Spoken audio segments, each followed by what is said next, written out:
Hi everyone, it's Lana. I'm here with a design team project for the LSH Angels. I designed this template myself. It's a pregnant belly. Alright, and let's get started on all the fun stuff I did for this. I used a kind of a baby blue metallic paper up top, so it's really shiny and cute. And then in the bottom, I used the DCWV, the baby boy stack, throughout this entire thing, all this paper, with the exception of the shiny paper up top on each. Really cute papers in that one. Okay, so this shape is the Baroque die by Tim Holtz. And when I cut it out, I think I cut a bunch for a swap or something, and so I didn't want to waste that leftover piece of chipboard in the middle, so when I cut it, the third piece out of my row, it had the indents from the other two cuts, which was totally fine by me because it made this awesome new shape. So yeah, use every piece of your templates because you never know when you might use parts and pieces in different places. And had it been the full Baroque, it would not really have looked right on this, so it worked out really well. Put a little bit of lace behind it because it's popped up a little. Got some pearls. And then this is some older Making Memories stickers. They're kind of like epoxy stickers, I guess. They're brown with polka dots. And then on top of the one I put a brad going all the way through it. That's a little button. And then I have another brad here that's from my stash. I couldn't even tell you what it is, probably at least 5 years old. And then we have some trim under here that just has some ruffled edges and some beige flatback pearls. Now these flowers are the I Am Roses, the cherry blossoms. And what I did to color these, I'm actually really excited about. I'll put some pictures in the end so you can see them. Basically, I didn't really have a Lindy Stamp Gang blue that went really well with the paper that I was using. But I wanted to use my Lindy's on my flowers because it is for a boy. There isn't that many flowers in the whole thing. So I wanted the ones that were there to be masculine, but still stand out.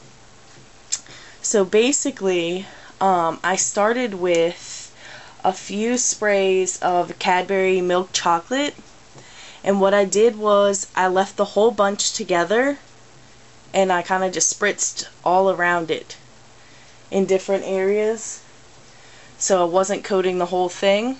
And then I took my Tiffany's blue and I did the same thing with that. I also took the cap off and put like a few drops, like you can see on some of them, more saturated colors in some areas, so I put a few drops on it.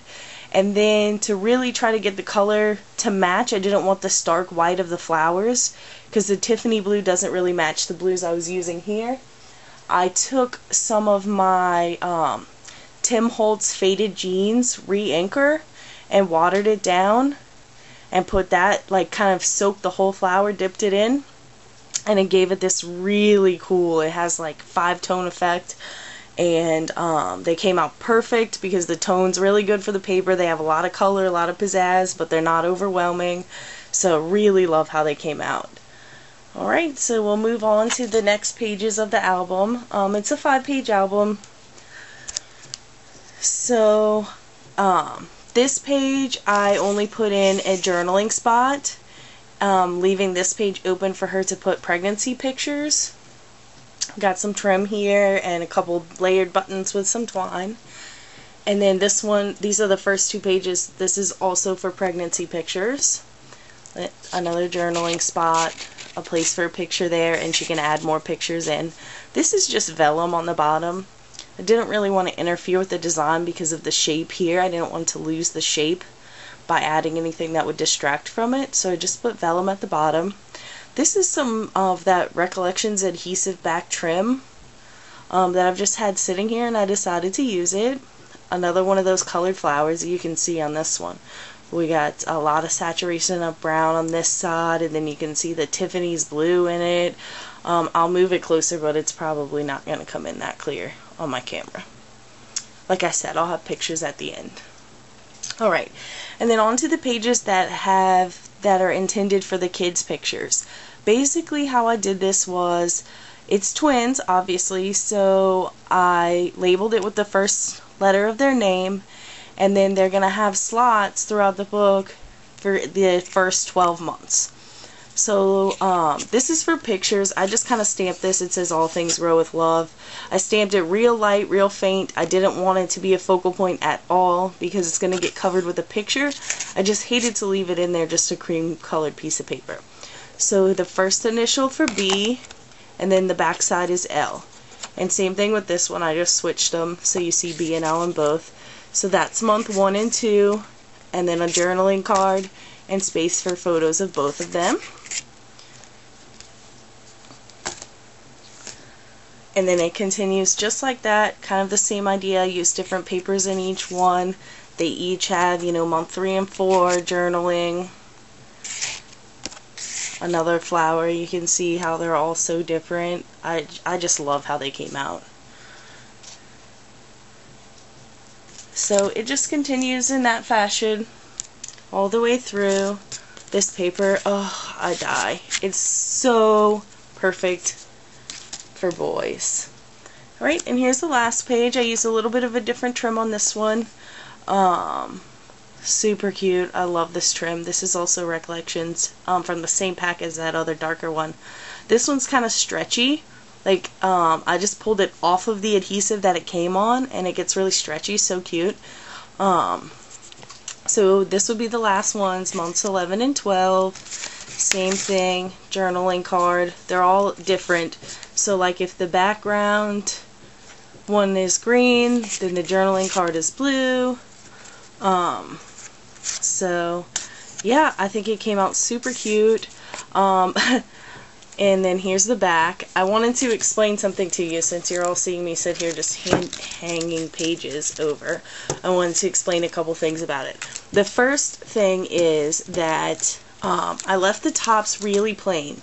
Okay, she is just getting into crafting. She just got a Cricut, so she's been playing. So I wanted to give her space to do something on the pages, whether she wanted to put stickers or headings or whatever, that wouldn't really interfere with the pictures. But I also wanted it to be something that if she ends up not having time to do anything with it, it's still fine. It's still good to go. She can slap her pictures in and move on. So that's why there's not a whole lot going on up here. I did want to leave her the space to put her creative touch on it. The second thing is that it is not bound, obviously. My plan is to bind it here with a single ring binder. However, I've been cleaning out my craft room, and today my crocodile fell behind about what I would estimate to be 200 pounds of paper in a shelving unit, and I cannot reach it. So I had two options: to move all of the paper and get my crocodile, or to show it to you guys without the binding in. And so I chose to do without the binding in because, like I said, I'm cleaning out and rearranging my craft room, so probably, you know, in the next 2 or 3 days that stuff will get moved anyway. I just don't have anywhere else for it to go right now. And I will not show you that because it is scary. So I have one more thing to show you with this template that I designed. And it's super cute. A little variation on it. Oh my gosh, I love it. Look at that. Talk about exciting. So I'm going to use this one on an easel card. Basically, it's not done yet. Still have some sentiments and stuff to go over here for the front of the card. But I'm basically going to make an easel where it sticks up way over the top. Like I said, not done yet, but so super cute. I love the variation on being able to use, you know, this is like the sexy mama. And then being able to use it as that first scrapbooking album that you don't have to do much work for. So, anyways, ladies, I had a whole lot of fun working on these projects for the LSH Angels. You should go on over to LSH, check it out. Everyone has a lot of fun, lots of fun swaps, great community, great people. Cynthia Luhu has awesome templates.